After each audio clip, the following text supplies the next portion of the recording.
my video looks stupid. We're Why does your live. video look stupid? I'm not telling you because we're live now. It's a secret. It was only an off-air exclusive. Oh. We're live? Yeah. See, the thing is, it's a little delayed. Internet? It's a little delayed from what you say. This will be interesting. Oh. So, well, yeah, so the people that are... Now, wait a second. Is this just live? I know it's live, but is it only going to be live, or are they going to be able to watch? No, they'll be able to watch it also as a YouTube video later, so it'll be on our page. It's going to get archived, as they say. Right. Oh, is that loud? Oh. Yeah, that's loud. Don't do that. Is it going to be? Is it going to be available immediately to rewatch? I'm not sure. Not sure.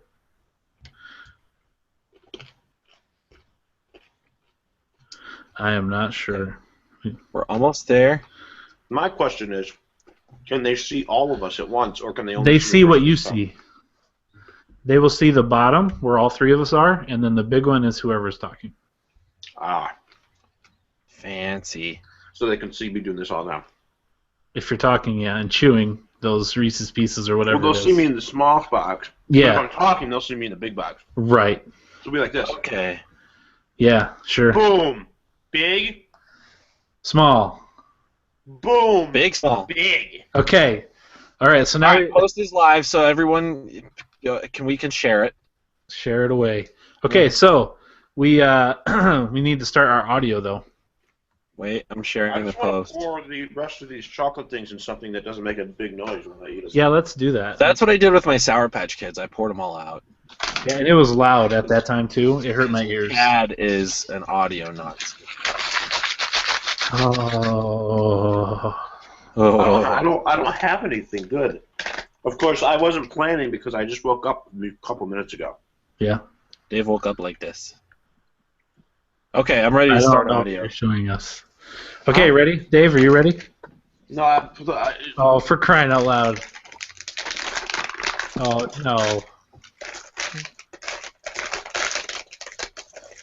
Listen, Dave. Good grief. Get a cup. Get a cup or something. Styrofoam. Or a shelf. I'll have to go like off the I've got leaf real going quick. on. Styrofoam doesn't make any noise. Much noise. I'll have to leave real quick. No, Come don't. right back. That's okay. Just don't be loud. Well, I don't know if I can do that with these because it's in this plastic. Pour them in your lap. Are Then you ready to? This is everyone that's watching this. This is what happens all the time. Almost every week with one of us. Because we haven't started recording yet. Yeah. Wait a second. You're welcome. I honestly think. Well, nothing is going to just appear here new, so I don't see anything. Your hat. Use your hat. Well, no, because I was sleeping. My hair looked weird. Do the junior high. Yes. Do the junior high T-shirt tray thing. No, I like this the whole time. That would be great. Listen, man. We all gotta make sacrifices. Oh, like a monkey. Yeah, look, Josh is in the closet. I'm in a closet, Again. Dave. A freaking closet. That's true. But my audio is good. On point. My audio is still out of this. Sounds like you were rapping right there. Ricka. Wicka wicka. DJ Dirty Dave. All right, let's go. Get your Audacity up. It is. You ready? Are you ready to hit record? It was not. No. Yes. Okay, ready? One, I'm ready. 2, 3. I heard Welcome. buttons press. Oh my! before. I could do it after. Just stop. I Welcome. thought it was 1, 2, 3, press. Welcome, ladies and gentlemen, to episode number 49 of the South Dakota Gamer Podcast. I'm one of your hosts, Chad Viss. Joining me as always, seems like from now on, from my closet, Joshua Owens. Listen, if this is what I gotta do for the listeners, then I'm gonna do it. Okay. I'm committed. And then, it's very hot in here. That old chestnut, that song, we were talking about singing that song earlier. Hot in the closet. Hot in the closet when you close the door. And I'm touching your clothes with my shoulders. Yeah. And then there's more like that. And then there's like a real beady chorus, and it just repeats Also, shoulders. It's a great song. Shoulder. Bestseller. Mm-hmm. Also joining us with the Hershey Kisses minis. Oh, no. Man. What are they? They're Hershey's Mills chocolate pieces. They are almonds covered in chocolate. So basically M&M's. And I figured this is a M&Ms? better time than any to do this right here. Yeah. Oh, It needed to be done before later. just get it over with. Yeah, so I've got it open. Okay. So now it won't be making a loud noise. Good. All right. So we're trying something new this week, listeners. Everybody. How you doing? Maybe viewers now. And viewers. We are broadcasting. Hey, how do we know? We have one viewer right now. We are broadcasting live. Is it one of us? I don't think so. It wasn't there earlier. On YouTube. Yeah, I don't have YouTube pulled up. So this is a thing. Neither do I, but it tells me. This is a thing we're going to try to do from here on out. Is Really? broadcast live, maybe, if it works out.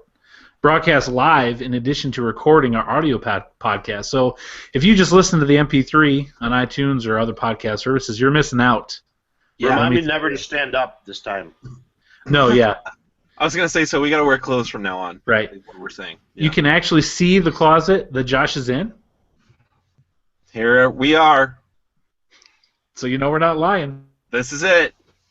We have a virtual reality thing set up here to where I can So look Josh's up closet. and I can Yep. see that. Yeah, we weren't Only just if I'm doing a quiet. bit. We weren't just doing a bit. This is a real closet. It's a real thing. Yeah. Oh, we lost our viewer. There he went. Well, Ah, man. it was the closet. It did it. Sorry, man. He said, "What is this garbage?" So, if you'd like to watch us record as well as listen and or both, we are going to attempt to do this if it works out well, and record on YouTube and put up the video later. So we'll post that link as well in the future. But right away, we wanted to start off the podcast by saying thanks. Yeah. Thanks, guys, because we've got some. This last week I asked for some iTunes reviews, and you guys came through, and we got three brand new 5-star reviews this week. Good reviews too. I read them. Yeah, well, you know what? Some scholars out there. I'm gonna read them right Oh, now. nice. Very nice. I have Good. them right here. like So that. here we go. Let's do it. 5-star review says by Joe Gamer for Joe Gamer. I think that's us. Mm-hmm. Jen Lee Accepted says, the podcast will give you the basic news in the world of console video games. These guys may not know everything, but unlike so many in the video game press, they are positive about video games. Just like our listeners that don't always know everything. Here's the thing. Here's the thing but about they're that. always positive. What? I actually do know everything. What? Yeah, no, it's true, and a lot of people are fooled by this. I know everything. I just put that on. I put on the dumb act for the listener. I don't want to make people feel stupid. Is the thing. Well, you're a nice guy. So I know. Tell you what. Mhm. All right, another one we got is says this is from TWM777 says very entertaining and informative. I don't listen to a ton of podcasts, but this is definitely one of them. I'm not a serious gamer either, but these dude are super entertaining and deserve a listen for sure. Thank you, TWM. These dude are super entertaining. Now, I don't listen to a lot of podcasts, but this is definitely a podcast. I'm glad we're That getting you to could know listen some to. of you and that you are not 100% correct in all of your punctuation and grammar. No. Thank So you we for are the review. not right. We are not going to criticize your reviews because we appreciate it. No, I wasn't criticizing Finally. the review. The review is great. No. Right, we're not going to do that. That's what I Yeah, said. thanks, guys. Finally, this week from Paco Steele says enjoyable podcast. This one's a little long. He had some things to say. Oh. Said I started listening to these guys while I was finishing up at college, and after graduating, I bought a PS4. How do you feel about that, guys? This guy started listening to us while he was in college, and now he's done. He's still listening to us. That's how long we've been around. That's Wow. a long time. And Or we he was appreciate it. not very good at college, but either way. Paco continues and says, thanks, Josh, for helping convince me in buying the PS4. They give good reviews. I'm going to interject right there and say I don't know what I did except for getting gifted a PS4, but you're welcome. Yeah. And I will continue to do whatever it is that I did. Well done. He continues to say they give good reviews to games and are very fun and enjoyable to listen to. I listen at work and while I play Fallout, obviously with some pauses. definitely check them out and at least give them a shot. If you hate it, I'll give you $1. Like I said, I just graduated, so only while supplies last. Thank you, South Dakota Gamer, for keeping me informed. I hate it. Is he going to give me $1? I hate it in this closet. Yeah, well, I think he's a college student, just graduated, and he has no dollars, so... You owe me $1, Paco. It's in the mail. Okay.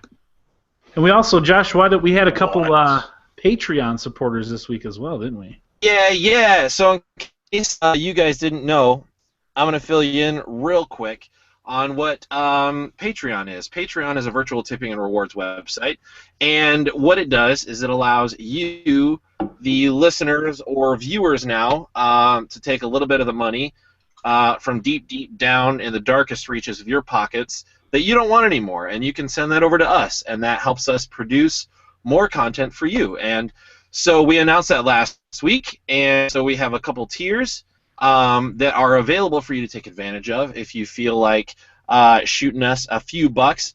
Or, you know what, if you don't want either of those tiers and you just want to donate whatever you want to donate, that's fine too. But we've got a $5 tier, and what that does is that allows you to plug anything that you want to plug on our show as long as it's appropriate, and we will decide what is appropriate and what is not. We also have a $1 tier just in case you want to hear your name said out loud on the podcast. And we've also got a $10 tier that allows you, the viewer or listener, to game with us for 1 hour a week. And that's the host or hosts of your choice, obviously, subject to scheduling, and that also includes the rewards from the other two tiers. And we had a person sign, two people, soon to be three, but we had a person outside of this group. Dave signed up as a Patreon. Thanks, Dave. And I'm pretty sure that we will probably, at least Dave and I will be signing up as Patreons for the podcast to support ourselves. But we had one other Patreon supporter sign up, and that is Mr. Evan Steele, and we really appreciate it. Thanks, Evan. And that's awesome of him. Yeah, he signed up for the $5 tier. He said he didn't really have anything that he wanted us to plug, except his name over and over and over again. So Evan Steele. He'd probably want to plug Splatoon. Splatoon? Yeah, he probably would. He actually didn't even ask for his name over and over and over again. He actually said he didn't need to be mentioned at all, but I told him we'd at least say thank you. Yeah. So, can we also at least use another terminology other than plug? I mean, it sounds weird over and over and over. What? I don't understand, Dave. Promote? Is promote better? Yeah, I guess. Pitch. Not pitch. That's Josh, to clarify, I don't want people to be confused thinking that we are actually being as crazy as talking about, putting things in the outlets and letting electricity. Well, we're not plugging things into other things. It's more of a. It's a euphemism. Okay. Well, two, on a 110. Right. Then it goes in the outlet. I'm doing it. So we're getting so technical right now, and all I would like to say is, if you would like to support the show, hit us up at patreon.com/South Dakota Gamer. Show us your support. We would love it. If you support, that's fine. We're still going to keep making the podcast because we love to do it. So that's fine too. If you just want to listen for free, we will allow that. And we've also got T-shirts. We do. We have them available, guys. This is exciting. This is super exciting. We have a link that we can post on the Facebook page to let you guys check them out. Dave has designed a ton of video game related T-shirts, two in particular for the podcast, and I feel like I shouldn't even tell you what those two are. I want you to be surprised. I want you to go to the link, check them out. They're super cool. We're really excited about both of them. I will definitely be ordering both. I'm very excited to wear them. So check all that stuff out, but we're really excited. We really appreciate the support so far, and we're going to keep on doing this because we think you guys are awesome. Keep it on. Dude, yeah. I have to interject. Where did you get a shirt of Star-Lord going after the star from Mario? I got this from It's one of those small little T-shirt stores online that do like limited prints. So this was only available for a limited time. T-Fury, I think it's called .com. Yep. So yeah, it's like the Mario Star and then Star-Lord. So very clever. Cool. Yeah. I like it. Because of Star. Star-Lord. Yeah. You're not slow, Dave. No. Catch on. All right. Well, thank you, all of you. And for future listeners and viewers, thank you. We like you. Thanks for being part of what we're part of. We enjoy it and hope you do too. Yeah.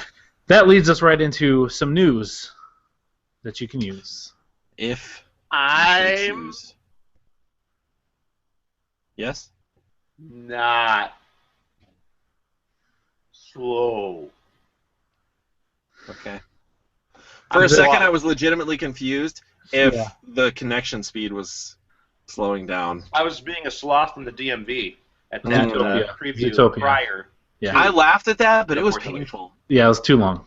Yeah, it was painful on my fourth viewing of Star Wars seeing it. Yeah, it was too much. That's so the news. Painful. News. Amazon Prime. Maybe you've heard of it. Amazon.com offers a membership. A Decepticon? Yeah.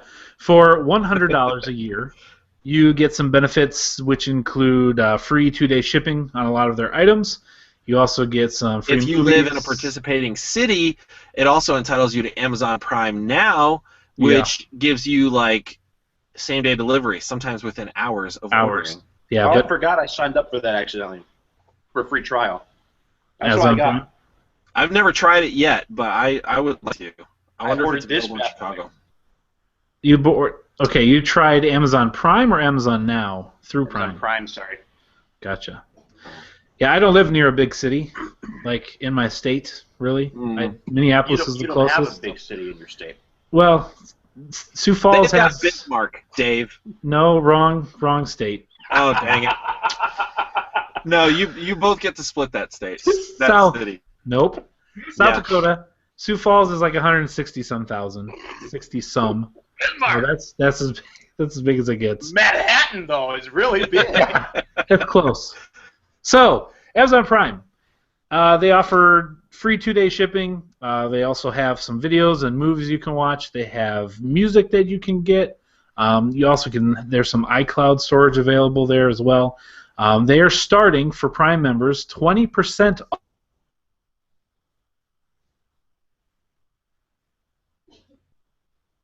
Pre-orders website. They always deliver it day of release, so you get it on the Tuesday it comes out or Friday or whatever day it comes out.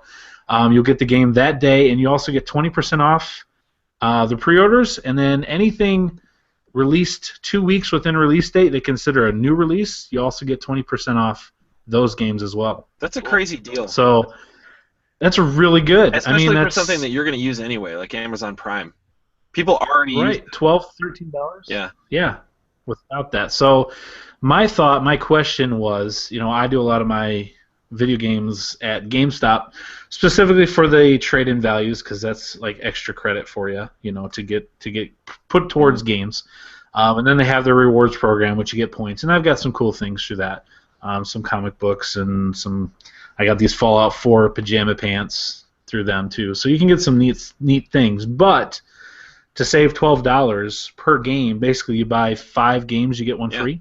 I mean, that's a pretty good deal. Do you think that'll push GameStop Best Buy has something similar. But do you think that'll push guys like that to try to give some kind of discounts for pre-ordering? I feel like it would have to push GameStop towards something like that. Because they do have stuff for like trade-in games and all that, like used games, but I feel like they would have to do something for new games. Now they've got 2 huge players doing similar things. That they would almost have to. I think they would. I want to know how many new subscribers this is going to get Amazon Prime, because now I'm considering it, and I wasn't at all before. And I don't know if it's still going on, but they did have it for $73 for the year instead of $100. At least that was the case this weekend. You can't afford not to. Yeah, it might be worth checking out. Yeah. So anyway, I thought that was really interesting, and it makes me not sponsored, by the way, not a sponsored podcast. No, makes me think twice about where I get my new games from. Yeah. So, all right. Well, speaking of cheap games and or free games, Starting, what day is today? Starting today? Starting tomorrow. Tomorrow. 18th. The 19th through the 24th of January on Xbox Live. If you're an Xbox Gold member, you can download the EA Access Hub, and for 1 week you get to play 14 games for free. It's a trial version of their EA Access, which I think is like $5 a month, and it gets you like a week or two early access to games that are brand new when they come out. You can play them a little bit earlier than everybody else, and then you can also play their backlog of games included. So, is this a streaming service, kind of like PlayStation yes, now? Yeah, correct. Yep, and it's just EA. So there are 14 games that you can play for free this week if you're a Gold member. I will go through them quickly. Only one or two really kind of gets my interest, but Battlefield Hardline, UFC, Battlefield 4, FIFA 15, Madden 25, which is like 2-3 years old, Dragon Age Inquisition, NHL 15, Titanfall, Plants vs. Zombies Garden Warfare, Need for Speed Rivals, which again is a very old game, NBA Live 15, Peggle 2, FIFA 14, and Madden 14. The heck is Madden 25?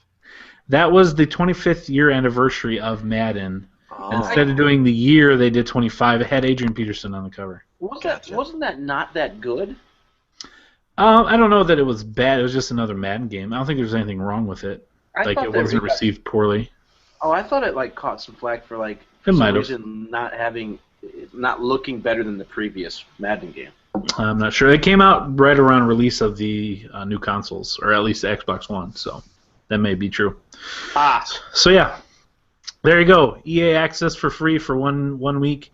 You have to download the app on your Xbox, and then you can go into the app to download the games. Have either of you guys experienced that at all? I have not. I downloaded the app to try this week. I was considering trying out PlayStation Now, but I'm hesitant to do it because apparently my internet is not fast enough to do like the share play. Oh, sure. And so really? I'm wondering how well it would work. Yeah, I'm wondering how well it would work for the streaming a game. I would like to try it, but it seems impractical if you have mediocre internet. Yeah. I don't know. I don't know if it's worth paying a monthly subscription for something like that either way, but anyways.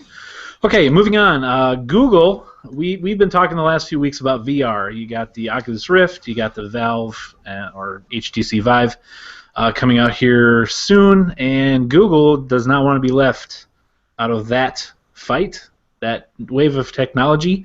So they've done some restructuring at Google.com, and they now have a VR division themselves. It almost seems like this is a like a public shareholder, like, because they're a publicly owned company. It seems like a shareholder, like appease the shareholders. Like, yeah, okay, we're gonna do this thing because everybody else is jumping on this, so we're gonna look into VR too, I guess. Yeah. Google's, I mean, they've got self-driving cars and whatnot. Doesn't seem like this is something they necessarily needed to jump into. I feel like you would, yeah. Especially since it's like early technology. Google's going to have their finger into everything, though. I mean, yeah. If they feel like they can get something or do something with it, I think they will. They're 2015's Umbrella Corporation. 2016's Umbrella Corporation. That's funny. That's pretty good. All right. Moving on to other games and a couple other corporations. We have a couple pretty high-end profile bigwigs leaving the companies that they're in. Leslie Benzies, who worked with Rockstar North, was involved with Grand Theft Auto since Grand Theft Auto 3, also was involved with Red Dead Redemption and Manhunt, has left the company. He, I guess right after Grand Theft Auto 5 was released, he took a sabbatical. So for like the last 17 months, he's just kind of went off on vacation and decided, I guess, he doesn't want to come back. Oh, yeah, and then he just never came back. Yeah. I heard about that. So he must have met up with Kojima. I was like, oh, you're on vacation too? Yeah, we're both on vacation. Let's just not go back. Let's just start our own companies. Yeah, so he's left Rockstar North, and again, he was one of the head guys with all the Grand Theft Auto games. So I guess you could be a little concerned about what may happen with Grand Theft Auto going forward. But obviously they have a lot of people that work there, and there's not a whole lot that we hear from the inside of Rockstar. Like, you don't really get to see what goes on behind the curtain there very much. Well, like that. Okay, I have to admit I was taking care of an emergency on the phone. But I read here in our notes that he was only involved GTA 3. Oh, since 3. Okay, never mind. Since 3. I thought you were saying that he was only involved in that. So yeah, say again to me how do we know where he sits in the hierarchy of? I'm not exactly sure what his title was or what his exact position is, but I know he was heavily involved in steering those titles.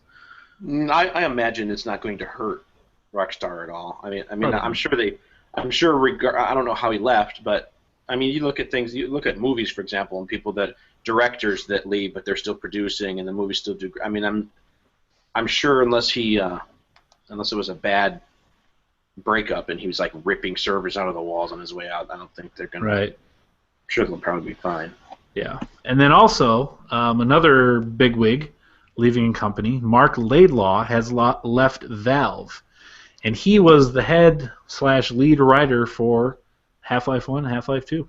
Yeah. I picture him on his way out, holding up a glass of scotch and saying, "Listen, I'm the one who's going to lay down the law here."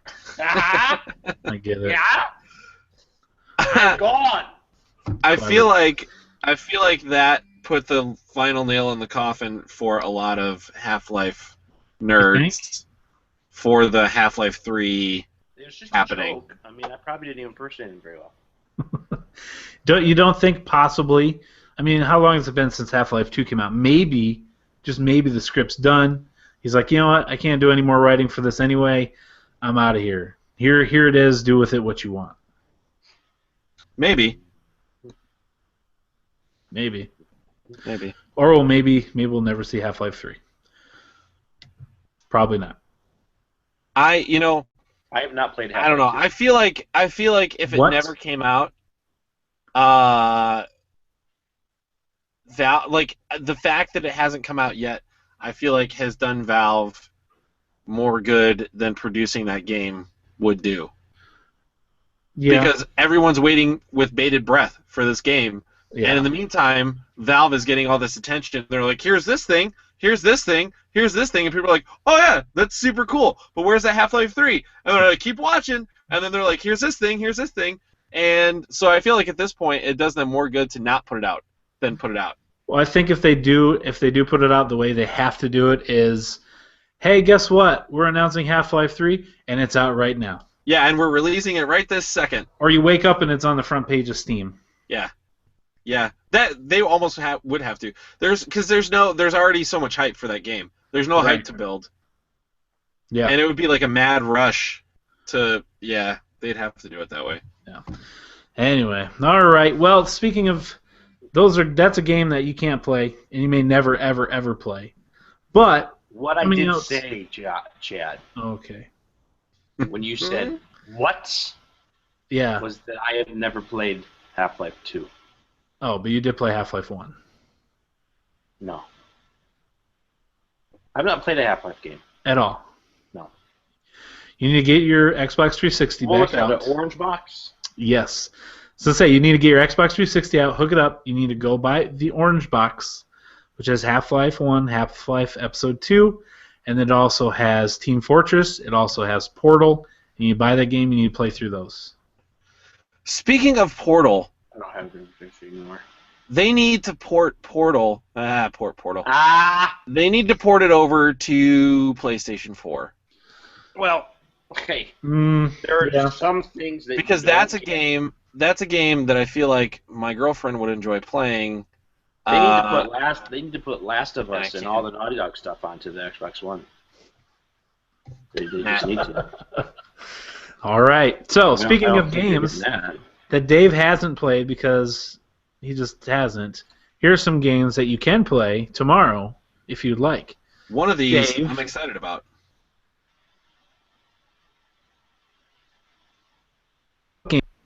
For our systems. What happened?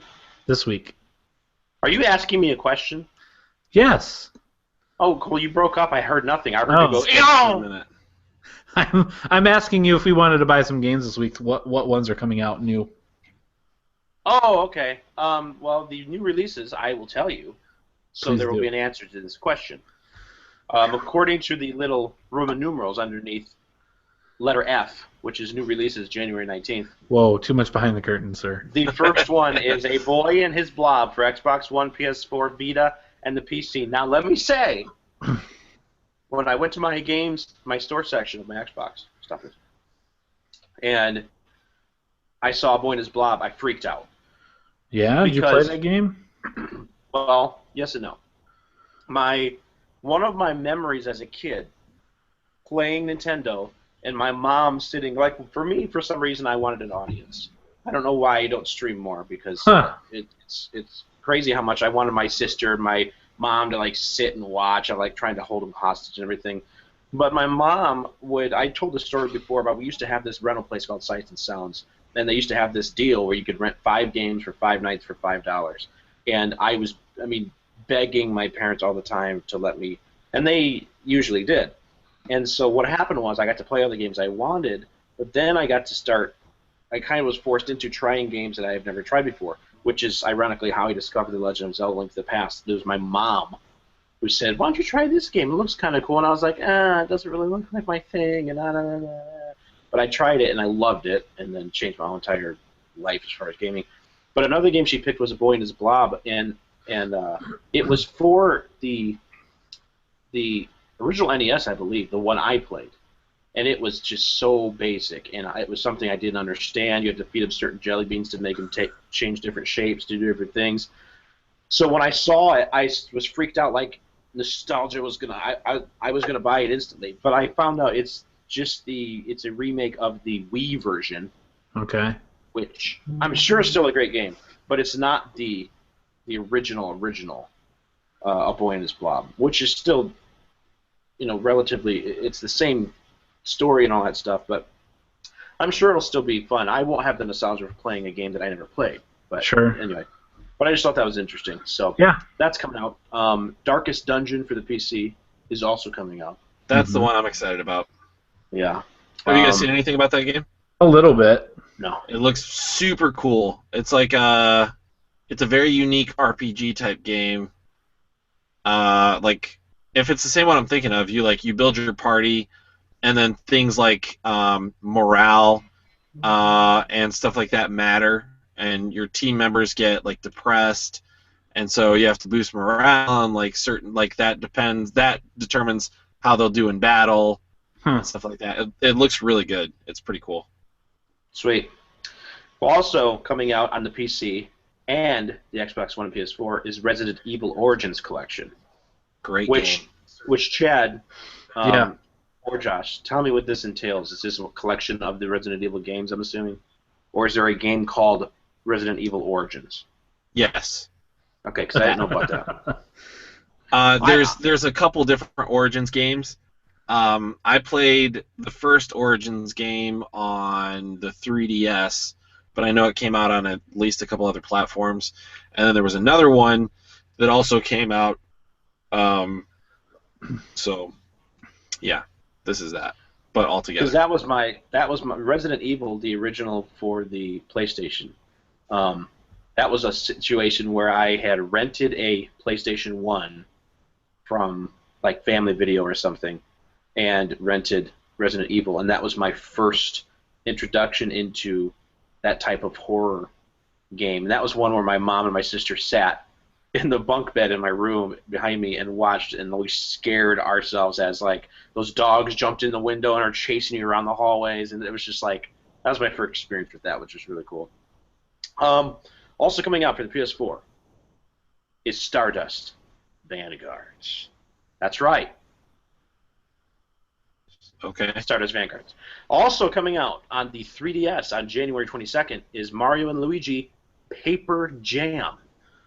That's right. 3DS for that still. The plumbers are back, and their jam is paper. I dug out my 3DS last night. I was looking at some stuff, and I saw a thing for that, and it looked interesting. Or the plumbers have changed professions and they're in advertising now, and their printer is not working anymore. I think it's a Mario and Luigi game cross mixed with a Mario paper game. You know how they're made of paper. That makes more sense. Yeah, a lot of sense. Way more sense actually. Nintendo's kind of got some brains, so that's good to know. Sorry. No, it's quite all right. Yeah. So that does it for games that we have announced for this week. There are a few other ones that are coming out that I did not put on the list because I hadn't heard of them before. And if I haven't heard of them, you don't care about them. Obviously, no one else has heard of them. Right. Obviously. Yeah. I have my pulse. I have my finger on the pulse of the gaming industry. I mean, I can feel it right up, bump, right there, right on the jugular. Well, that's right on the jugular, in the hole after we slit it. The jugular's up here. Stopping the spray of blood. Not there. So they're different. But yeah. So anyways. I didn't point. No, I was pointing. Oh. Okay. So moving on. There are a couple games coming out here in 2016 that I know we're somewhat excited to even very excited about. And this also ties into our topics of the show, or topics of discussion, or topics that interest us are these following. That would be great if it didn't break up at the same time. Yes, you should. So, here are the topics of the show, mixed with parts of the news. The first one... What you need to do is just separately record that, and then send the file to Chad so he can just insert it. You just edit it in? Yep. He can just insert it. Well, if I'm going to do that, I'm gonna make it real professional with like guitar and stuff. Wow. Do it. Dude, I'm going to do it. I just got inspired. Insert it. Okay. I'll need it tomorrow morning. Okay. So, Hitman was a game that was announced by Square Enix. It had kind of some weird news surrounding it as far as when it was coming out, if the whole game would actually be there when it came out. But then the pre-orders went up. People were allowed to pre-order it digitally on the PS4s, the Xbox Ones. And then about a week or so ago, people that pre-ordered it digitally on the PlayStation 4 all of a sudden started seeing their pre-orders getting canceled and just disappearing. And all of a sudden the game's no longer on the store anymore. And come to find out, Square Enix had canceled all the digital pre-orders because they were about to announce that this is not a game that we're going to release in the spring for $60. It is, however, going to be a episodic game. See, this is something that was more than a week ago. I don't know what you're... I mean, I'm not saying what you're saying just happened, but they talked a while ago about this being episodic. Well, it wasn't a full episodic game. You're going to get a big portion of it, and they're going to release some of it more for free as it went along, but they didn't call it. They made it sound like main game and DLC. Yeah. Okay. Not episodes. Right. It wasn't a full episodic game, but now they just straight away, I mean, it was, but now they just said, yeah, it's episodic. The first episode will be available. I should have wrote down the date, but I did not. But the first one will be available for $15, and the rest of them will be available for $10. Or you can spend $60 for all of it up front and get all of it. Or you can spend $15 for the first one and then $50 for the rest of them later. Or you can wait till later in the fall and get the retail disc for $60 as well. So, Josh, I know you have some things to say. I don't like it. And I feel like what started this herpes of episodic games was Telltale. Okay. It was Telltale. Okay. And I said on Facebook, I think that Square Enix, mm-hmm. right, is the developer of this game. Right, correct. I think they're getting it right by only charging $60 for the full game. However, the business model I think needs to go. Like, it's not good for gamers, only benefits development companies, and to say that we want as good as it can possibly be, and so that's why we're taking longer to develop the rest of it, that's a BS excuse. That's not a legitimate excuse. Don't do that. Just say, hey, we're delaying it for a couple more months. It's going to come out at this time now. You'll get the full game. The only way this benefits anyone is the development companies that say, well, we'll release it piecemeal, and then we can charge more for a full game. than just releasing a full game all at once. Well, they're still given a chance to only pay $60 for it. You don't have to pay more. In this case, but this becoming the norm opens the door for every game company from here on out to just release games piece by piece by piece and charge us, $10, $15 for every piece of the game as it comes out. I don't know. It seems like a cash grab, and it's lazy. I don't want that. I don't think it works with very many games, though. I think it has to be a specific kind of game that this works at, and the reason that this works for Hitman is that they're going to have different missions in these specific cities or areas that takes, here's all of Paris. I think France is the first one to get. Here's all of Paris, and that's episode 1. Episode 2 will be Rome or somewhere in Russia or something like that. You couldn't do this with Fallout. You couldn't do this with Call of Duty. You couldn't do this with a lot of games. But 6 or 8 months ago, we would have said you couldn't do it with a game like this. Sure. Other games have existed like this that have different areas with missions available in that area. It's not. This is not okay. It's to me, it's not okay. I hear you. I don't understand. How do they think that it looks okay to the consumer? Even I just don't understand. I don't understand. The only thing that I understand behind this business model is that it opens things up for companies to eventually charge more over the long haul for a game than they could if they just sold it all at once. Sure.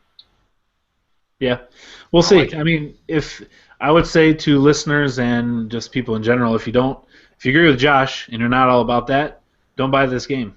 Don't encourage them with money for them to say, oh, this is obviously something that works. Let's continue to do this. Don't do it. Don't buy it. And for clarification for Josh, BS stands for bush shoveler. Yeah, that's exactly what I meant.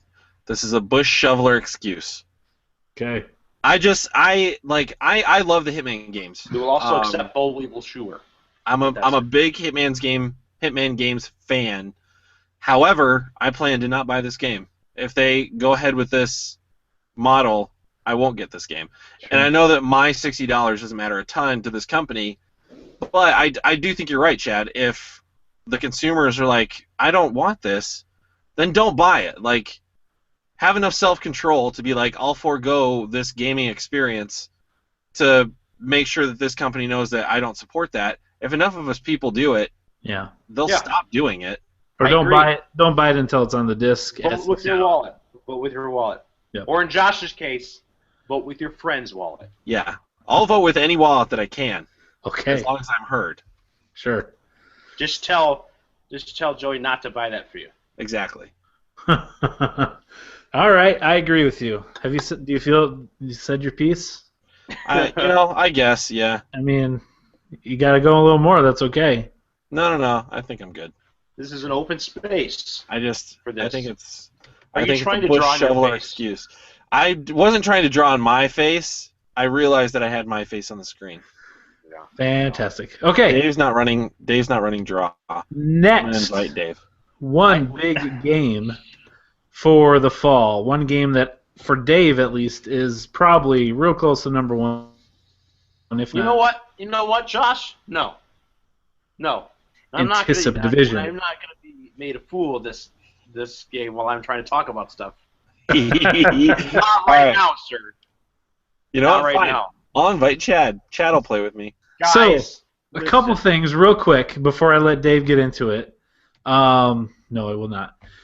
The Division is coming out in March, and we've started here in the last week or so seeing a lot more. They released a new trailer. They also released the fact that they're going to have a Xbox One bundle for $400. There's a lot of talk about it recently. Yeah. What's that?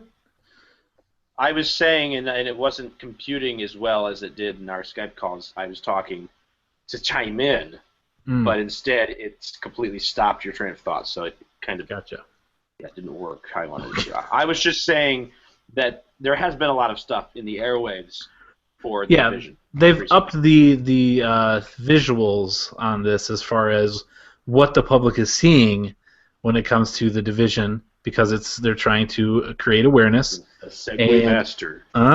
And also, there has been some debate about the visuals and I will let Dave take this. I'm just gonna, in a nutshell, I'm just gonna say I'm disappointed. That's Okay. it. That's all. That's it. No explanation. Just I'm disappointed. Continue. I have nothing. This is a game I've been waiting for years, like literally years. Like when it was first announced, I don't know what it was, which I think I thought about this on the way home. Oh gosh, it was today. I started it last night and then it ended today. But thinking about this game made me think about, and this is going off on a tangent. Bear with me. I don't do this often. Inconceivable. I think a good topic for us would be to tell each other what really makes a good game to us. Meaning, what is it about a game that really pulls us in individually? Because I know it's got to be different for all of us, because we have some different tastes in the game. We like a lot of the same things, but we also have some very unique, different tastes. Chad, for example, hates horror games. Josh and I do not. Chad does not want to play any horror games. No horror games. Josh and I willingly subject ourselves to this time and time again. Yes. But anyways, I was thinking about the Division, and there's just, I don't know if it's the co-op, like the cool strategic way you got to play with your friends co-op, or if it's just the setting, like the military setting in New York and the future. I mean, there's a lot of things about this game that I really, really like and I'm very interested in. And some of the ways that the things that they did as far as, I guess, like, gosh, man, this was a podcast long ago with Isaac and I think Josh might have been there, but we just kept saying over and over that he shuts the freaking door. That first video we saw where you see the character take cover behind a police car, he's getting shot at, he's pinned down, he's calling for his friends and co-op to kind of like create support fire for him so he can kind of move around. And as he moves down the side of the squad car, the door that's open in the back, he puts his hand on it and just shuts it as he moves past. Wasn't like, I have to shut this door so I can see better, or I need to do something in this door. It was just part of the fluid movement of the character. And it appears that some things have been left behind for Ubisoft. You know what? Let me take just a minute and just read something real quick. I'm going to read an article, portion of an article off of Design and Trend, because this person wrote it up very well. There's 3 different sections that really have been affected by this quote-unquote graphics downgrade that Ubisoft is becoming notorious for, because it happened with Watch Dogs specifically, Far Cry 4. It happens with Assassin's Creed Unity. But yeah, Watch Dogs was the big one because it was the big next-gen game. It was supposed to have all these things, and then you see the release trailer, and then you see the launch trailer, and they're vastly different. But anyways, let me just a few paragraphs here. First up is an attribute called dynamic global illumination. In simple terms, it refers to the reflections that change with their environments. If, for example, a train were to pass above a puddle, it was advertised that we would see the train as it moves through the water. After analysis, it has been confirmed that this doesn't happen at all. Similarly, the character reflections don't show in glass, and every bit of pavement shine is completely static. This can also be said of the game's standard destruction technique, too. Despite originally touting that Tampax is actually going to... No, Tom Clancy The Division, as a game, would respond to every bullet hole made during the firefight. Remember when we first saw those first footage and all of the damage that was happening? Yeah, I watched the video on that link he sent. Gosh, it is crazy. So now the footage has been captured that shows destruction disappearing right in front of the player. Burn marks and bullet holes heal with time, which doesn't add much to its overall realism. There's also the weather. The snow doesn't respond to heat or conflict. In earlier videos, this concept was introduced as dynamic material shaders. So it's actually, these things were actually introduced by Ubisoft to show off how great this game was going to be. And, like, for example, if a player approached frozen precipitation with hot ammo, it was shown to transform into water with the heat. This effect has seemingly been removed, considering the same piles of snow appear in the same exact locations during the day and the night. They were talking about this big deal. We have all this stuff we're doing with this incredible snowdrop engine. And I mean, the way that they were advertising this, and rightfully so, if that's what they were able to do. I remember that was one of the biggest draws and the builder of excitement for this game to me was how incredibly real and detailed this game was. It started off coming down from an overhead view, the music is playing, you go down the street, it's snowy, there's trash everywhere, what the heck's going on? Here's a lone soldier, and then later some guys come in, but he's standing there, and there's just trash piled up all over the streets, there's cars backed up, there's hoods open, there's people, the sounds, the sights, the lights, of the Christmas time lights, I mean, everything looked so visually appealing and insane. But that wasn't running on an Xbox One or PlayStation 4. That was running on a high-end PC. So, you're right. That's what brings me to my main point that I'm upset about is why. I mean, should these developers be held to? I understand you always want to put your best foot forward. I understand that. That's something that's just a natural thing that you do. But when do you cross the line to where you're almost misleading consumers because they're never going to see that version of that game? Right. Yeah. No, you're right. You want to show your best foot forward, and those trailers we saw at E3, man, those looked fantastic. And according to that trailer, and when we played, and I don't know if the statute of limitations is up on that or not but we played the alpha. It looked fine. Right. It looked fine. I didn't think, man, this is a downgraded version of what I saw before. I didn't think that. Right. I mean, and I posted this on our Facebook page, and I prefaced it by saying I still think this is going to be a great game. Yeah. I'm still going to love it. I think it'll still look good, too. But, yeah, that was the same way I was with Watch Dogs. There was a definite graphics downgrade with Watch Dogs. I knew it. Everybody knew it that played it. But I still enjoyed the game. Now, the game itself was also had a level of disappointment because the game itself was also left a little bit to be desired in a lot of different areas. We both played the alpha, which we're not supposed to talk about in depth or give away specific details. But as far as the look of the game, I could tell it wasn't the same as the thing, but I chalked that up to being an alpha. Sure. I chalked it up to being a build that's not finished. Obviously, the stuff that they show you in these E3 conferences are running on an extremely high-end thing, but it's also a specific chunk of the game that has been polished as best as they could and finished as best as they could. Vertical slice is what when the rest of the game is not even present at all. Correct. So they have to finish all of the other stuff, and sure, they can make that one area look great, and they need to, but I don't think they need to do it to the extent of where they're not going to be able to do the rest of the game like that, or they're not going to be able to ship a finished product that looks anywhere near that. I mean, I don't have any grounds for making these claims, but I would venture to say upwards of 75 to 80% of consumers are not going to view or play this game in a fashion of which it was presented at that E3 in 2013 or 14, whatever it was. I get showing like cutscenes in super detailed, textures and like super detailed graphics and all that stuff. Like I get that, and I think a good example of that would be like Final Fantasy, for example, whose cutscenes, at least lately, usually, but at least lately, have always been really, really detailed. They look really, really good, and going from that and then like to the gameplay is obviously not as detailed or advanced visually as like the cutscenes. In this case, it seems like a whole different thing because obviously every game is going to do that if it's a cutscene, if it's like just a trailer that they're showing.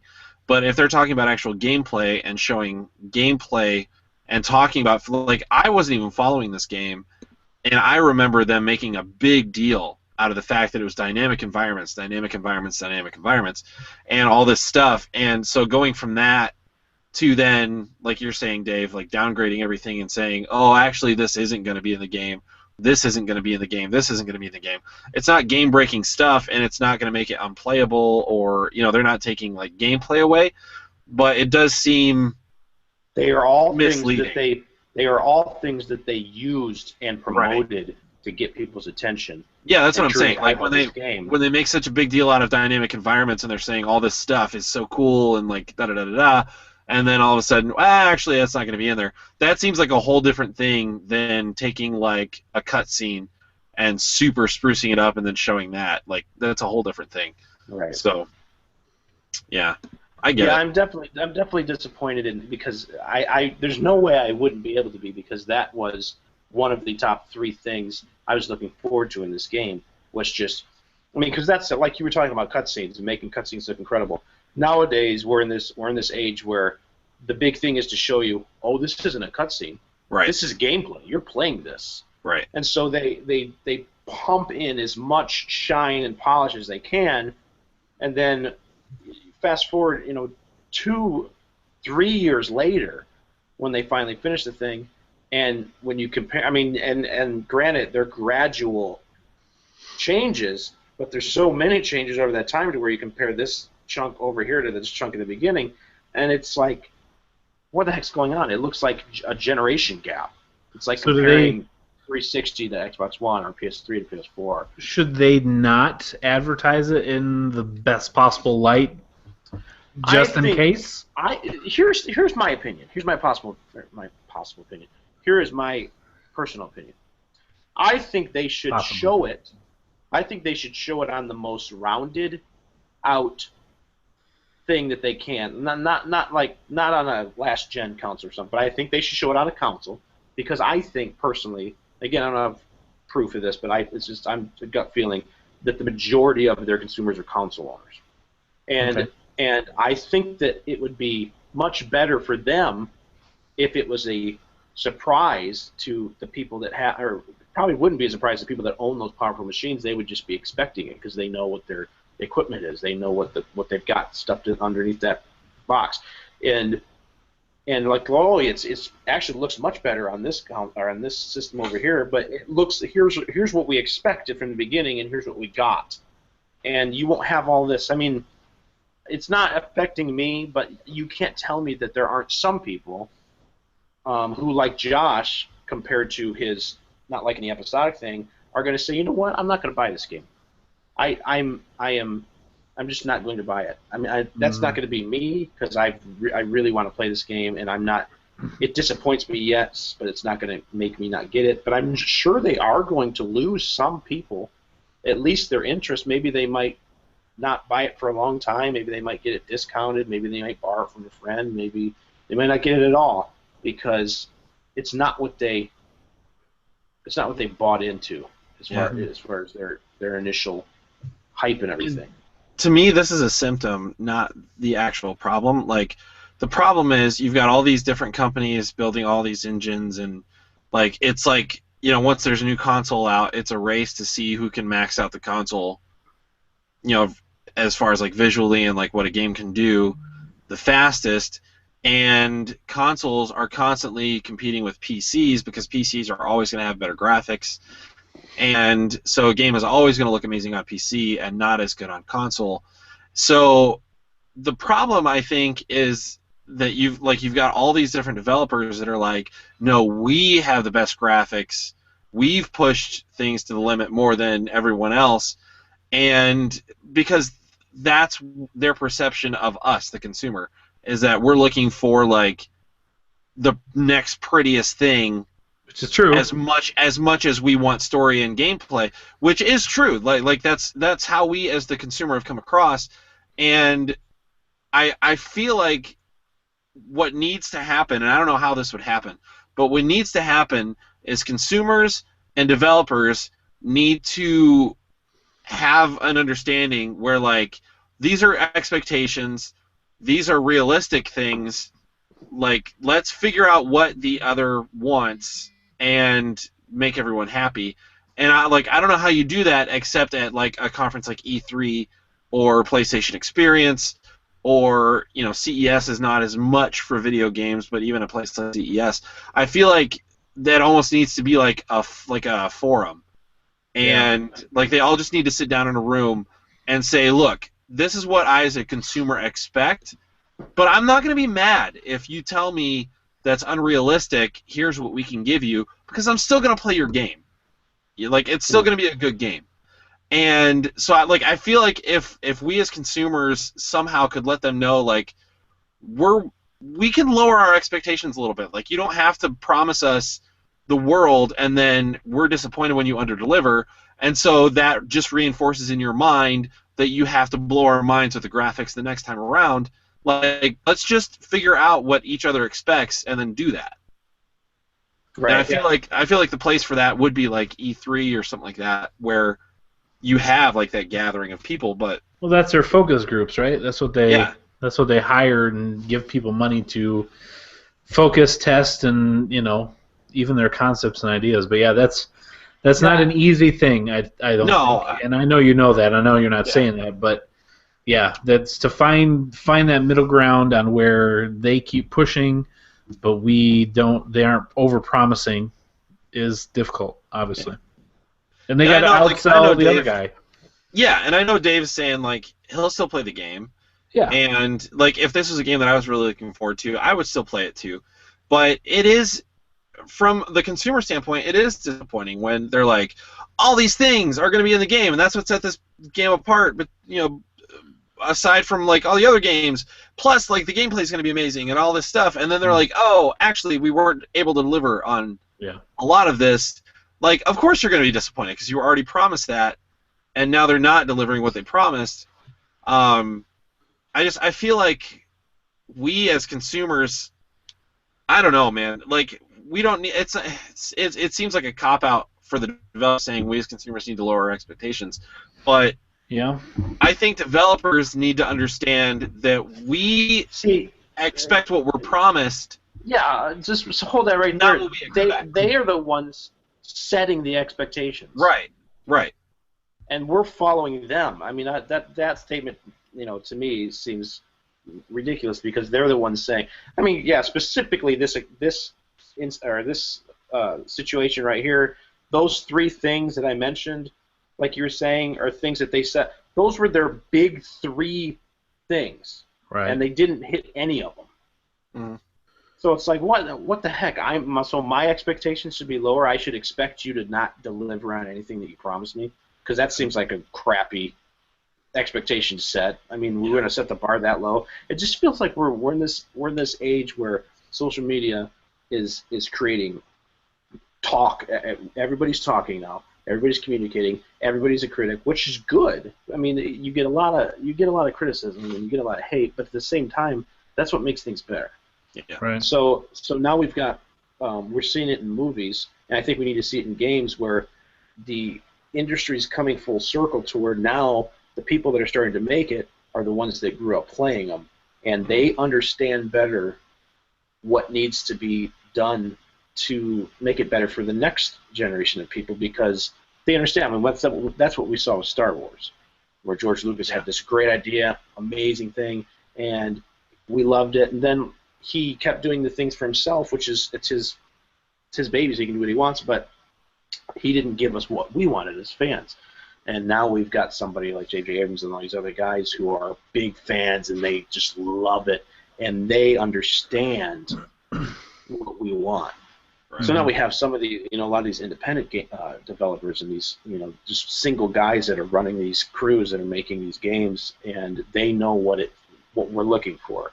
And then you some of these big companies they're doing that thing. There needs to be more of a discussion, more of an open forum, like Josh was talking about, to fix some of these, because that's not something that, again, I don't want to beat a dead horse, but that's just lower our expectations.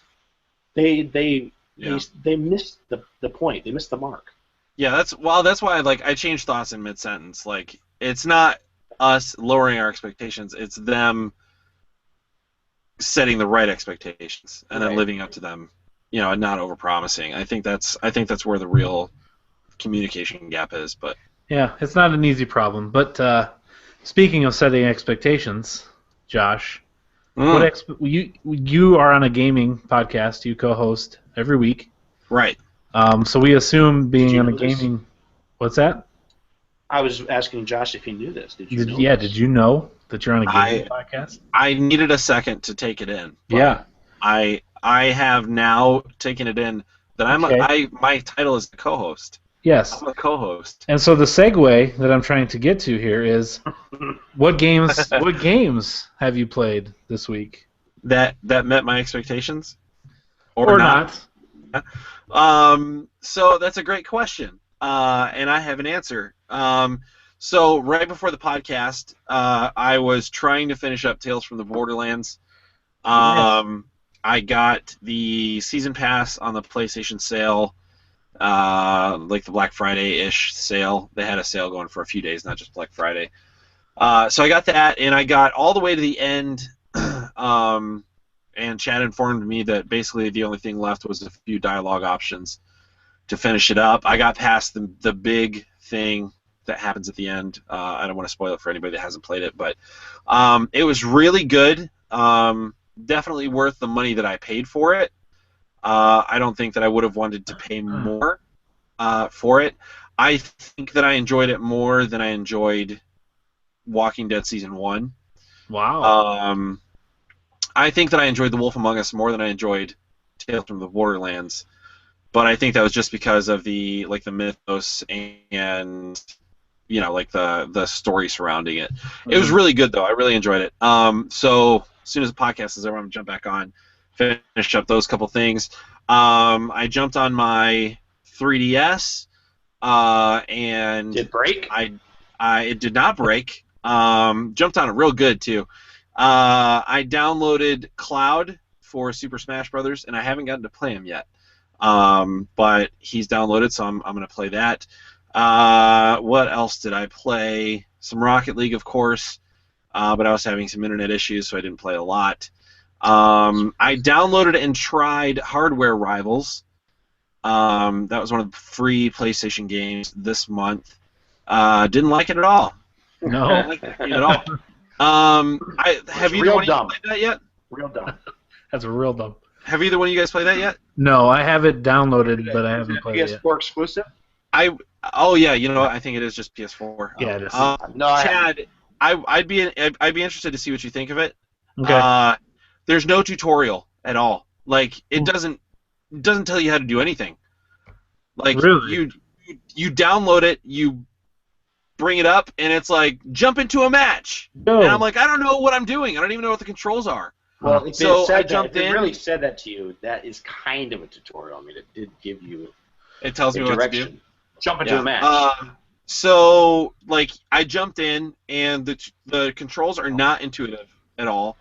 Right trigger is accelerate, and that's where the intuitiveness stops. Like, you have to figure out which buttons are your special weapons that you pick up, which button is your primary weapon, and then what buttons are like. So this is a vehicle that it's you a vehicle fighting game, and it shoots, and like, right trigger is not shooting. Right trigger is accelerate. The right bumper is your I can't remember if it's your special weapon or your main weapon. So the left bumper is the other one. Do you think you'll play this game anymore, or are you done? Nope, I played it for a little bit and then I deleted it. So maybe if I get real bored at some point, I might download it again. I can echo that with one of my games. I'll talk about it here. So I downloaded Gauntlet, which was another free PlayStation game, I think last month. Yeah. I haven't played it yet though. What did you download and play The Escapist yet? No, it's still sitting in my PlayStation Store cart. I can't justify buying that when I have so many other things to play.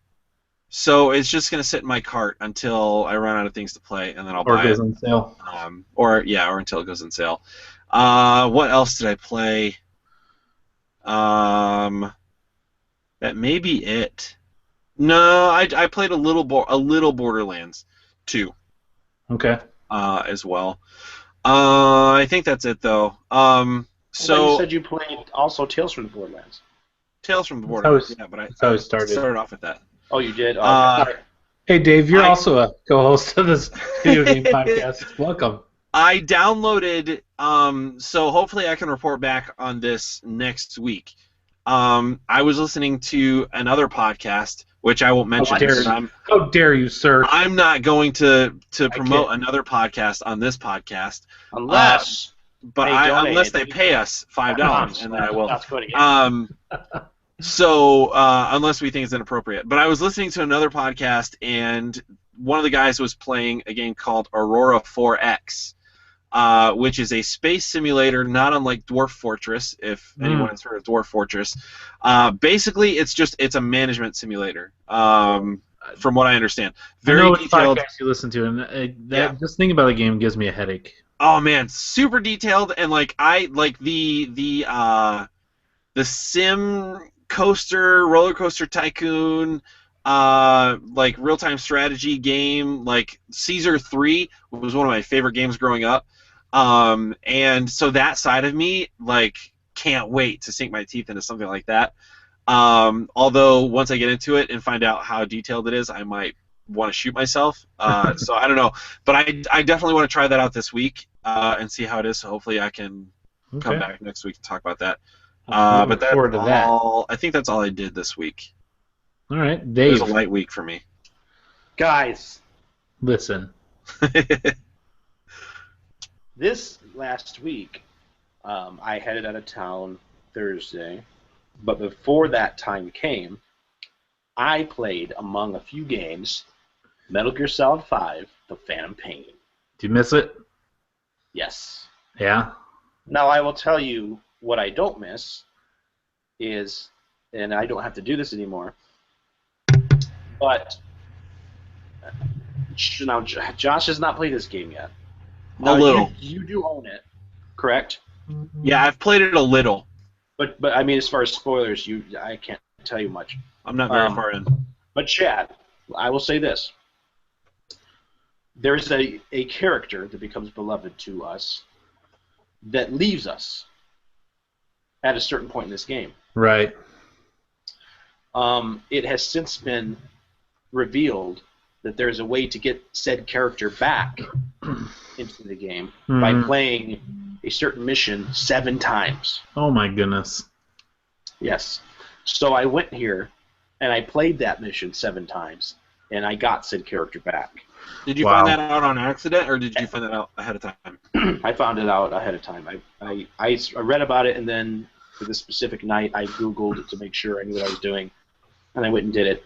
And it's a sweet reunion. A sweet reunion.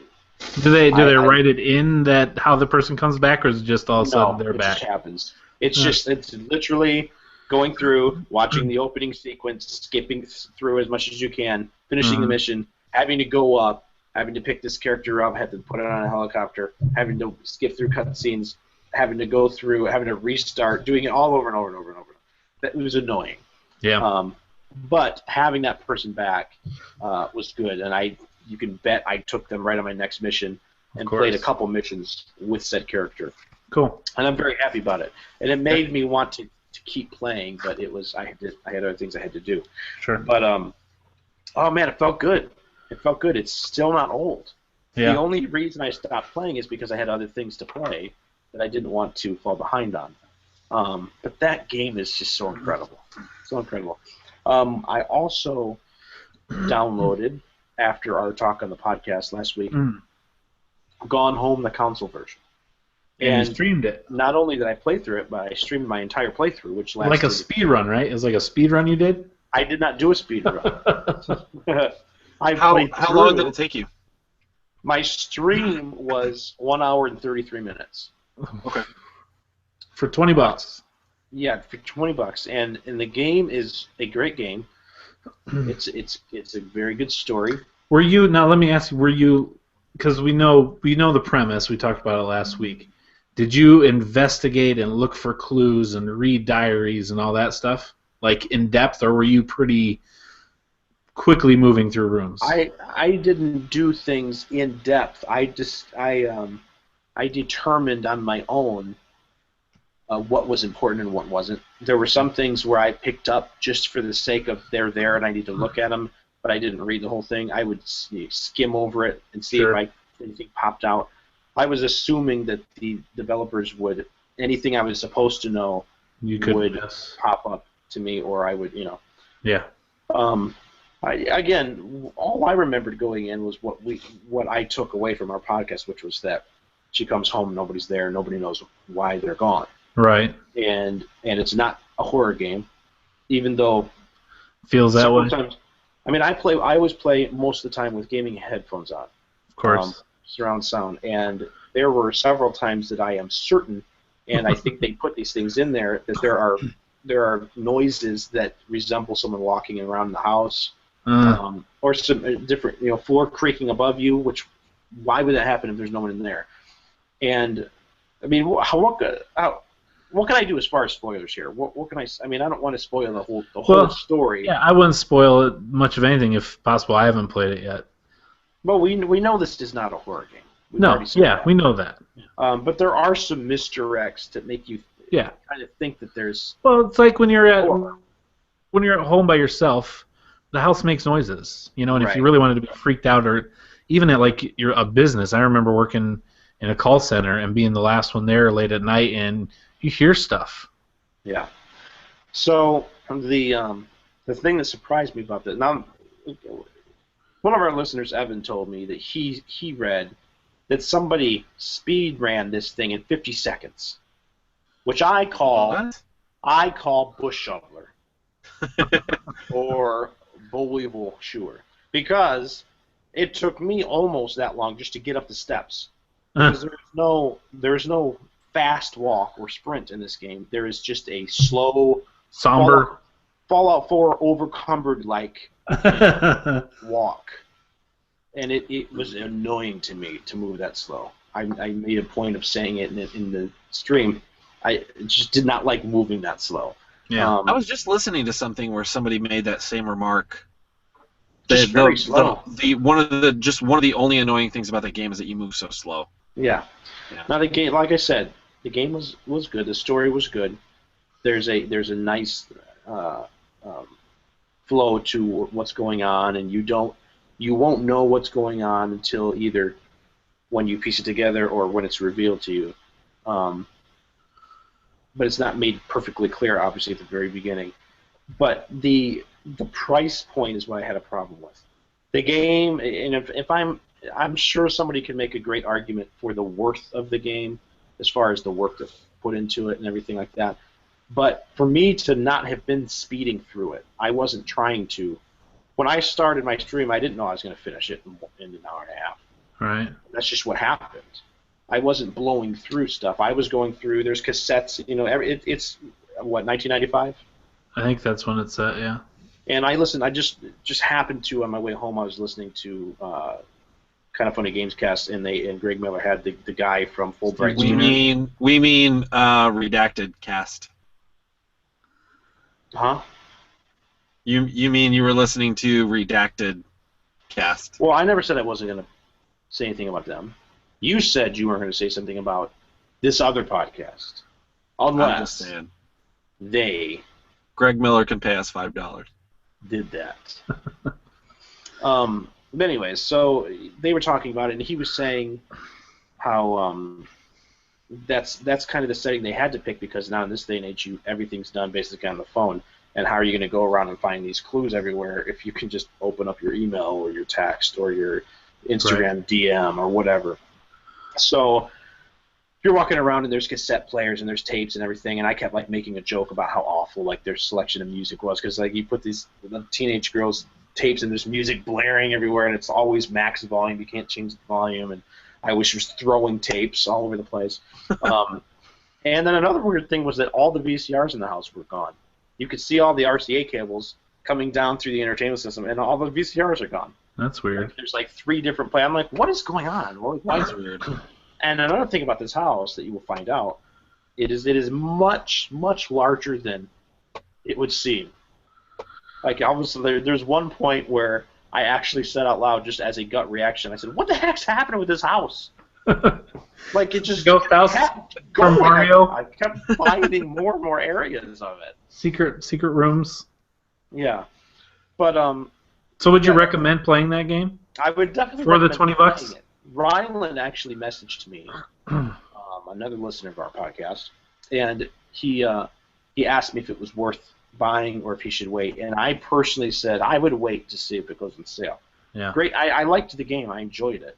Do you see yourself playing it again? No, because of the speed. Okay. But like the story and like the gameplay is good enough to play through more than once. There's no replay value in the story. The replay would just be you wanting to get everything, explore the house. Okay. Yeah. Okay. There's more to the story. You can it's a whole family. Right. The story is about one aspect of the family, but the family has real life things going on that are also in the story that you can find out about that you don't necessarily need to progress through the story. Okay.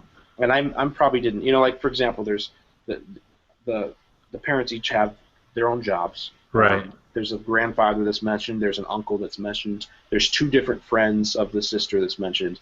Of course, there's the main character, Kate, is mentioned, and there's different things like that. And they all have their own little personal things that are going on. Mm-hmm. So I was going to say, maybe if you could play it more than once, maybe you could justify the $20, but it seemed like my perception of it was that it's kind of a one playthrough game. Right. I just didn't.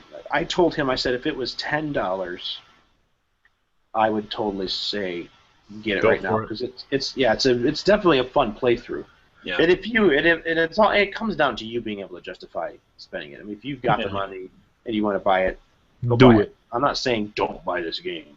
I'm just saying, for me, if I would have known what it was, I would have waited. But I did enjoy playing it. I do recommend it as a fun play. Cool. It was just like I said, I didn't rush through it, and I did it in an hour and a half. Okay. On that note, I will also say today I didn't play, but I watched Greg Miller play like an hour of that Dragon Cancer. Mm. And I have to say, just watching that video, Greg had cancer. Like he had lymphoma like 3 years ago or something like that. It went through chemo and all that stuff, and it went into remission. He's fine now, but so he knows firsthand what that's like, and so he's playing this game, and the game starts off like heartbreaking. Like if that game doesn't get some kind of an award this year for sound design, like I'll be surprised, or at least nominated. Like the voiceover and the audio, like the visuals are really cool too. It's super stylized, but just watching him play it, and especially watching his reaction to it, being a cancer survivor, playing this game about like this kid who's got cancer and like his family and all that stuff, like it was emotional. It's definitely one that I would like to get and play, but it starts off heartbreaking and then it just keeps going. Yeah. Well, I figured that I didn't play it, but if anybody was thinking about getting it, you can check out Greg Miller's playthrough on Kind of Funny Games YouTube channel, but it looks really, really good. I was already interested in it, but I definitely will get that game. Cool. Now. What else, Dave? But it's not like your typical fun game. Right. That was all I played, other than the little bit of Diablo that you and I played. I mean, and Black Ops 3. Yeah. Which we played Black Ops like we always do. And... Yeah, and I'm disappointed. I mean, I'm happy that you're having a baby. Ladies and gentlemen, if you didn't know. Oh, yeah, congrats to Chad. Probably, as you're listening to this, Chad will be ushering in a brand new little baby girl. Yeah. Yes. So we got to hurry up with this podcast. Thank you. Yeah, tomorrow night, Tuesday night, around 7 or so, we're going to the hospital, and we'll let nature take its course. And probably by Wednesday at some point, we will have little Gemma this. And just a pointer, Chad. Home with us. Xbox Deliver That will not work. Okay, it's good to know because that was next to my list. Yeah, and I'm getting the hey, you better hurry up with this podcast text, so we better get going. All right. So my games that I played, played Black Ops 3, played Diablo 3. Dave and I started a new character. That game's a ton of fun. I played Ori and the Blind Forest, and I finished that game. That game is a fantastic game. Agreed. I loved it. I had fun with it. I was angry at it sometimes. It made me mad, but then I was able to overcome the difficulties, and it made it rewarding. So very fun game. One of the free games for January was Zero Heroes. We talked about last week. Yeah, by the way. Yeah, that game, that's real dumb. Real dumb. Well, I'll delete it right away. Unlike Ori and the Blind Forest, that is challenging and difficult, but then gives you a way to overcome that, and is rewarding. The Heroes is a real dumb arcade game that thinks it's still 1998. Is it Zeros? Is it Z Heroes? I don't know. Is it Z Heroes? Let's just call it. It's the dumb game. Okay. There's no dialogue. The story is real stupid. And you're basically, it's a beat 'em up, and the first level, it's the exact same enemies the entire time. And is it like a Double Dragon style beat 'em up? Yeah, but not as good. And it's like 2.5D, so you can go up and down in the level. Right. And you just beat up the same characters over and over again. Each level is about 15-20 minutes. And if you get to the very end and you don't have very much health and you die, you start all the way back at the beginning of that level, regardless of where you are. And you know what? I realized in the NES days that was a thing, and we're weak and spoiled that we have checkpoints. But, I don't have time to do that. I don't have time to play through a level just to die at the end and have to start lose the last 20-25 minutes of my gameplay. I don't have time for that garbage. So when you did have time for it, you were like 8. Right. I didn't have anything else to do. So yeah, I feel like they need to be conscious of their demo now. And it doesn't play well. I mean, it does the combos aren't good. Like you have the light and the strong attacks, they aren't good. The dodging is poor. The enemies will hit you mid-hit, and it's one of those things where you're going to hit, but you get hit and you just stop. Like your character stops moving, and all of a sudden you're kind of frozen, and you can't counter that, so you can get hit 2 or 3 times before you actually make your next move. It's real dumb. So that was that, and then I played a little Rocket League with Paco and Evan last Saturday night. They're good, right? I'm good, sir. You are? Okay. No, they're good. They are. They're good. It is fun to play with more than one person and actually communicate. Yeah. That helps a lot. But I will say I feel like I held my own. I feel like we had a good guy giving directions. And I followed directions and then did my own thing too. And between the two, it worked out well. We won most of the matches we played. But it was fun. The Rocket League is just a ton of fun. I can't wait till it comes out on Xbox One, Dave. And we can play that on Xbox One. It'll be a great time. We still need to jump in and play. We do. I was hoping we'd be able to. You were out that night, but yeah. And then I also played Rise of the Tomb Raider, put that back in, got a few extra achievements in the open world, and then brought that game into GameStop because I don't think I'll play that again. Not because it's not good, just because I have to move on. Yeah. And then today... Oh, I forgot to say, I took back Star Wars Battlefront, Chad. You did? Yeah. Okay. That's surprising. I got $22 cash for it. Hoorah. Because I bought it digitally. 2 3/4 portions. Because did you hear what I said? You bought it digitally? Oh, so you traded in your physical copy, you still have it digitally. I see what you did there, a little bait switch on us. Thanks. Well, because you can find it online for $40, but the digital copy is still $60. So I got $22 for it. So I actually made a couple bucks. Gotcha. And I technically got 2 copies of the game. Now my son can play it. That's cool. And I can play it at the same time. Good. Well, now I was just about to, after this, I was going to text you and say we don't need you on the podcast anymore. But now I won't do that because you still have the game, so that's good. Oh! I'm kidding. I wasn't going to do that. You act like I was serious. All right, and then finally I finished Tales from the Borderlands this evening. It's something I've been trying to get to. I was very beginning of Episode 4, so I finished Episode 4 and Episode 5 tonight. And that was fun. It was hilarious. That game made me laugh out loud numerous times. It's funny. It's funny funny. Game. There's also wrenching moments. Yeah, there are.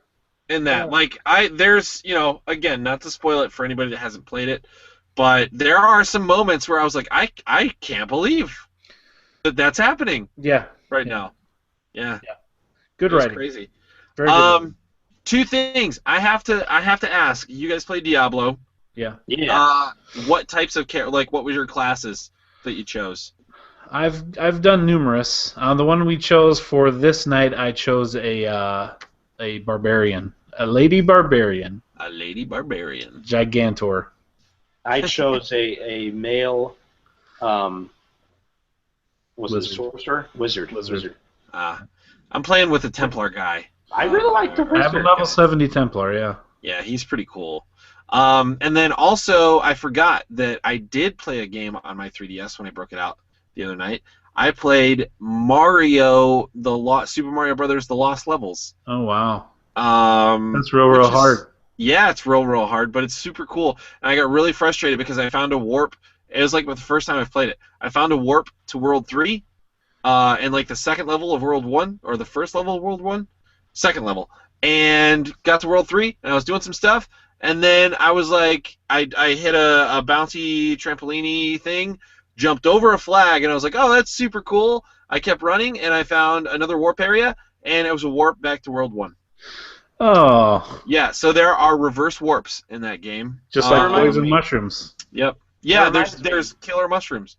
I actually played about 4 or 5 levels of Mario Maker at GameStop today while I was waiting for roommate. Before the demo ran out. Nice. Anyway, all right. Sorry, I had to toss that in because I was excited about it. We're going to take a real quick break. We're going to come back and do a lightning round version of Game Scoops 20 Questions. Oh, yeah. Josh as the game picker chooser guy. So stay tuned. Slam it to some Game Scoops. Oh, yeah. Be right back. Stop audio. Stop audio, save it, and then start a new one. Oh, great. My computer's froze. Stopping the audio is the thing I'm doing now. But we're still live on the YouTubes. Still live right. on the YouTubes. Still live on the YouTubes. So Can't believe we're still alive. Anything bad. Uh-oh. Audacity, not responding. Yeah, mine too. Mine is... there we go. Mine's working. Uh-oh. Let's see. Dave, audio 1. Dave, audio 1. Still not responding. Hurt my feelings. Audacity, don't do this to me. Oh, there we go. Woo. South. Okay. Export the audio. Unprecedented Title. form of events. 1. We're going to have to stop.